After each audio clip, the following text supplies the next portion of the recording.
Hello everyone and welcome to Montclair News Lab. I'm Ryan Breda. Here's what's coming up on this week's episode. First, a Montclair State student in the National Guard. See what happens when duty calls during the attack on the U.S. Capitol. Our squad leader at the time told us, don't freak out. Then, an exclusive preview of behind the scenes at our upcoming special, Focus Racial Justice. Textbooks only teach one history, not all histories. And we look for the secret sauce behind Montclair State's award-winning radio station, WMSC. When the world stopped, we continue moving. All this and more on Montclair News Lab. Imagine this scenario. One day you're a student worrying about homework and tests, and the next day, your country needs you to protect the U.S. Capitol. News Lab reporter Olivia Lucchini introduces us to a Montclair State student who answered the call to serve.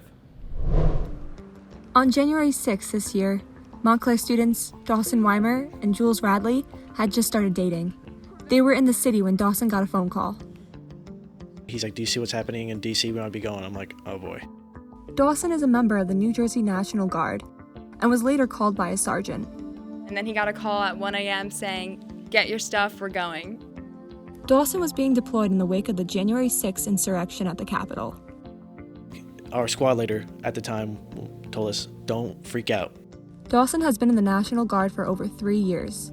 The mission this time, protect the Capitol for the upcoming inauguration.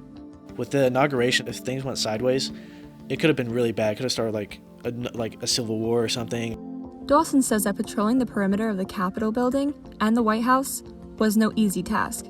Luckily, he was working with more experienced sergeants.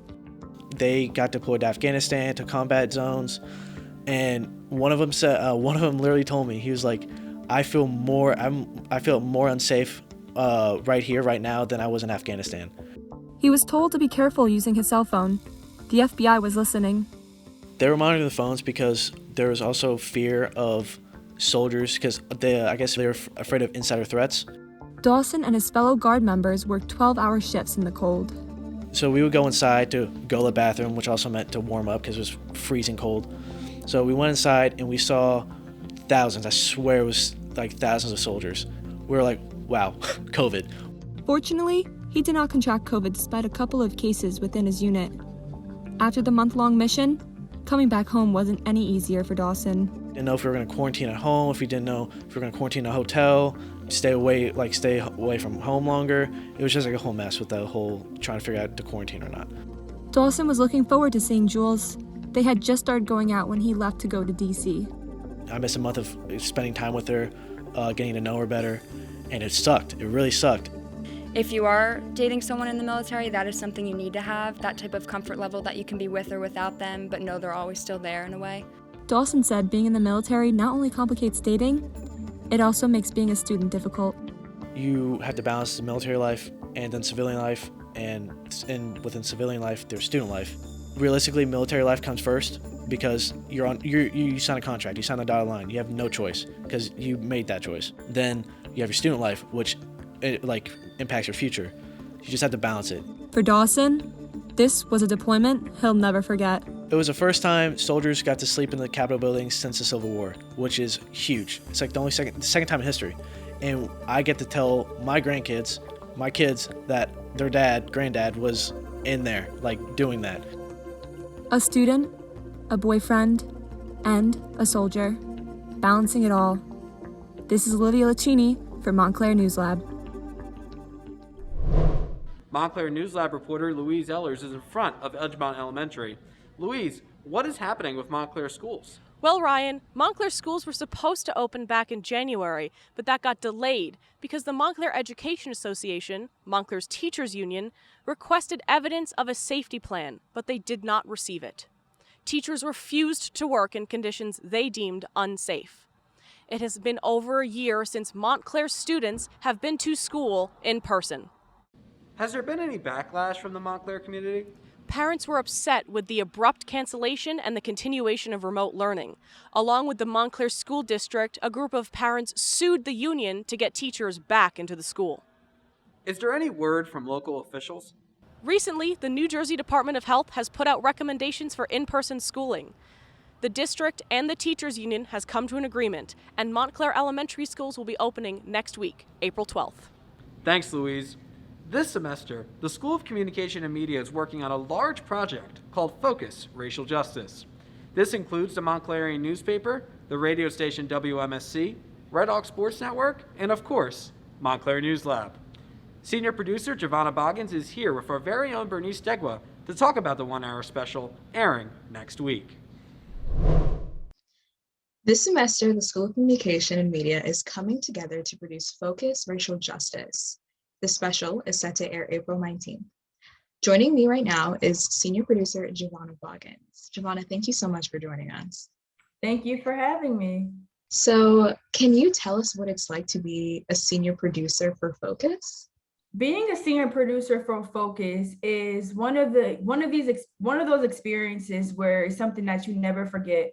I'm grateful to be able to be senior producing, one, because I'm a minority and I'm able to help bring about change and solutions in this project, but two, just to prepare me for the real world and just knowing how to manage and work with other people. So, can you tell us what some of the pieces that are going to be in Focus are about?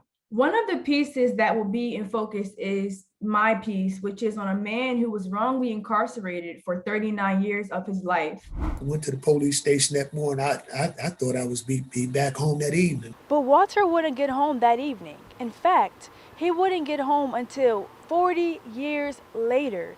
The police accused him of a robbery and the killing of a shop owner. The Baltimore City Police Department had literally framed me for the charges. 10 days before Lomax went to the police station, Robert Brewer was murdered in a holdup. The police accused Lomax, but he had an alibi. The day that the crime that I was eventually convicted of, I was at Johns Hopkins Hospital getting the hand retreated. Another piece will be covering American history and U.S. education in schools and how teachers and education textbooks only teach one history, not all histories, and how that it has an effect on people's ideologies and how they view the world and other people.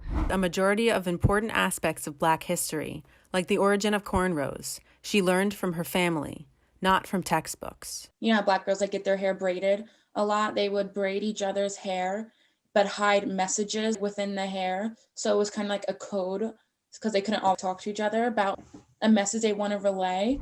And we also have a segment called Racism Through Generations. And one of the races we'll be covering is Asian Americans and the effects of the heightened discrimination towards Asian Americans since the pandemic. I thought that because when my time, because I did not speak English like the native here. So they could harass me, they could say bad thing about me. I cannot talk back to them. But I thought my children, they were born here. And they still can get, can be discriminated that way, racism that way. Wow, judging from just what you said about these pieces, I can tell that there's going to be a lot to learn from this special. Thank you so much for joining us, Giovanna, and best of luck. Thank you. Focus Racial Justice is a collaboration of all the student media at Montclair State. Take a look at news stories, opinion pieces, and a mini documentary at the Montclairian. Hear interviews and discussions on WMSC 90.3 FM. Go to Red Hawk Sports Network for stories of the intersection of sports and racial justice. And here, at Montclair News Lab, weekly reports on this newscast, as well as a 1-hour special coming later this month.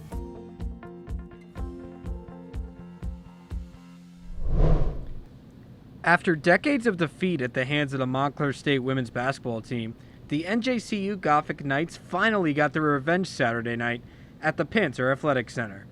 Here's what happened. I'm Jack Bartek from the Red Hawk Sports Network. On Saturday night, the New Jersey City University women's basketball team flipped the script on Montclair State with a 64-60 victory, ending a 37-game losing streak against the Red Hawks to win their first conference title in school history. The 2010s were a decade dominated by Montclair State, capturing 6 conference championships in a row from 2013 to 2018. On the flip side, it was a decade to forget for NJCU, one that featured a 42-game losing streak and an 0-21 season just 3 years ago. But the history had no bearing Saturday night.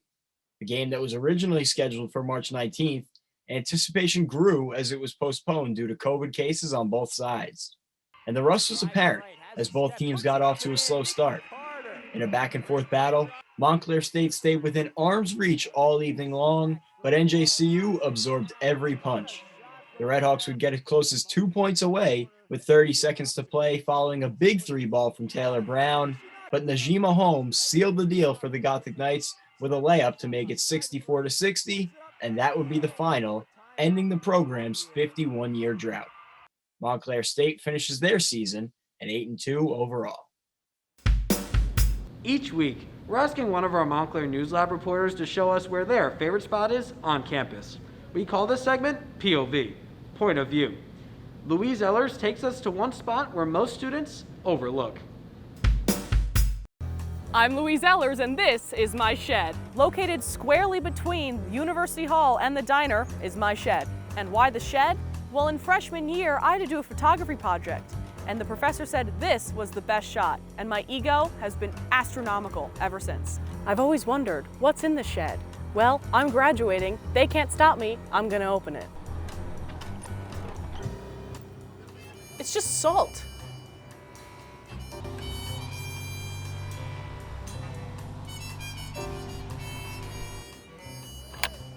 Well, that was boring. I'm Louise Ellers, and this has been a Campus POV. Stay tuned for next time.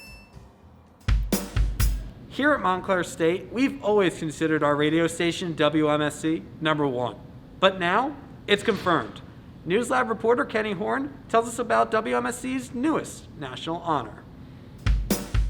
You're listening to 90.3 WMSC Upper Montclair.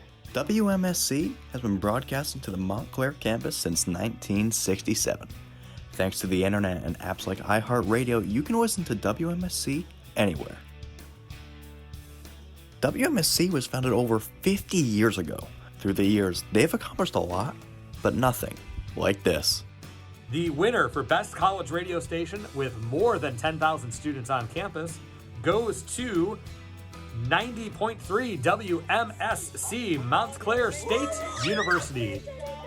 The news of the station's achievements even reached Governor Murphy. I want to give a shout out to the crew at WMSC-FM, the voice of Montclair State University, which took away the honor as the best college radio station in the entire United States. It all happens in studios and offices tucked away on the second floor of the School of Communication and Media. But due to the pandemic, much of the team has been unable to set foot in the office. But that hasn't stopped this crew. All because of the student leaders and them being persistent, when the world stopped, we continue moving. The faces behind the voices are what put WMSC ahead of the game. When lockdown first began, most college stations, they stopped with live programming. WMSC, however, picked up the pace. Though remote, the station aired multiple live shows and offered over a dozen pre-recorded ones, and none of this could have been done without the work of General Manager Annabella Poland. It's exciting to see that level of enthusiasm for a medium that people have been saying has been dying since television was invented. In addition to the station win, Programming Director Kaya Masiak and Station Manager Josh Torado also scooped up individual awards. WMSC prides itself on teamwork and leadership, something General Manager Annabella Poland says the students demonstrate every day. University stations are a place of collaboration for sure, and putting that power together is what can help us. For WMSC, the secret sauce is the creative programming, dedicated students, and a commitment to audio excellence. For Montclair News Lab, I'm Kenny Horn. Station, baby! Y'all did it! We got the important one! Yeah! Huge congrats! Follow us on Facebook and Instagram at Montclair News Lab, on Twitter at MSU News Lab, and check out our website, montclairnewslab.tv, for more. Well, that's it for this week's episode of Montclair News Lab. Be sure to check in again next week for another episode. Until then, I'm Ryan Breda. Stay safe, everyone.